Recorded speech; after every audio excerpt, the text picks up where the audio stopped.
Water's a connector. You need water for agriculture, you need water for health, for energy, you need water across sectors. So being able to bring in a cross-sectoral perspective when you're working on water is also very useful.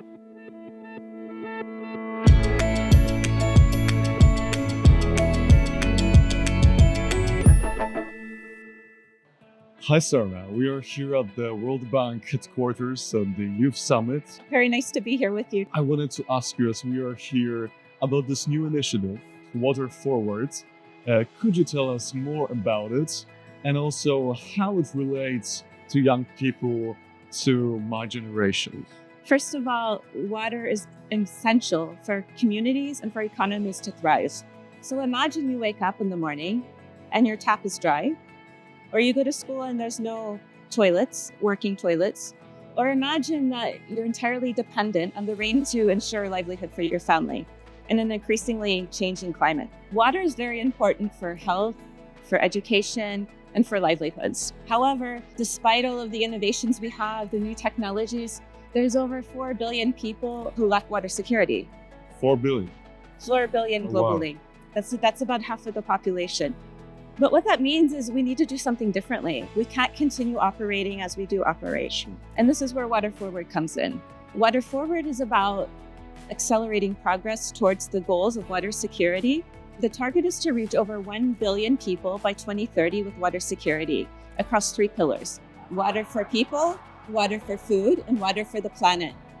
Now, how we're going to do this is we're going to work differently. We're going to work differently with our clients. We're going to work differently with our partners. Okay. Water Forward is centered around countries, national governments, setting forth their priorities, their investment plans, and their commitment to reform in what we call a water compact.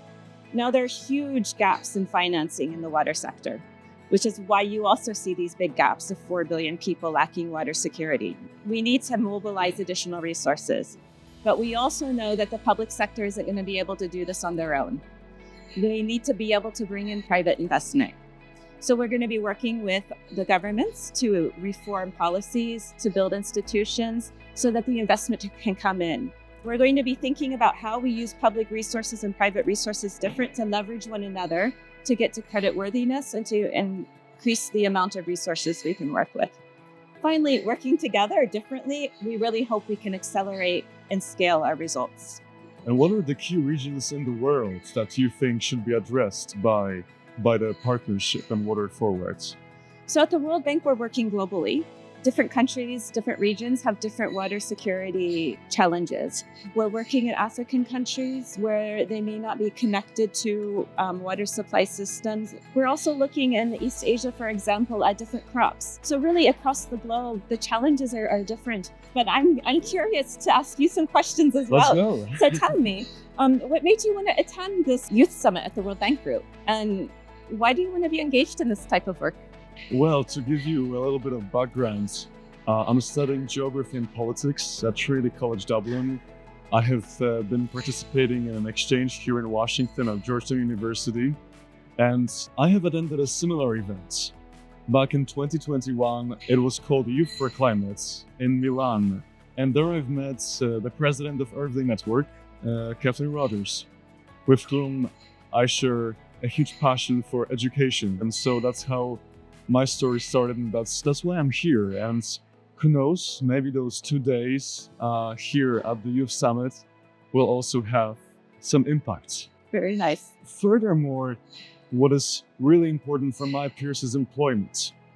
And I wanted to ask you, how do you consider future jobs? How will they look like in the water sector? Will it be related to agriculture, to sanitation, or to some other fields that my peers should also be gaining skills in? At the World Bank, one of our big focuses is on jobs, and you've probably heard that at the summit this week. In the water sector, we see water as a creator, as an enabler, and as a protector of jobs. As a creator of jobs, we're looking at water infrastructure, maintenance. We're looking at the jobs that the water sector provides. As an enabler of jobs, we're looking at health, at education, the basis of a productive workforce. And then as a protector of jobs, when we're thinking about climate variability and the increasing risks of droughts and floods, we're looking at the water sector and how they can be a protector of some of those jobs. Aside from that, water is a great sector to work in. I think you'll see strong growth ahead in the water sector, but we need more infrastructure.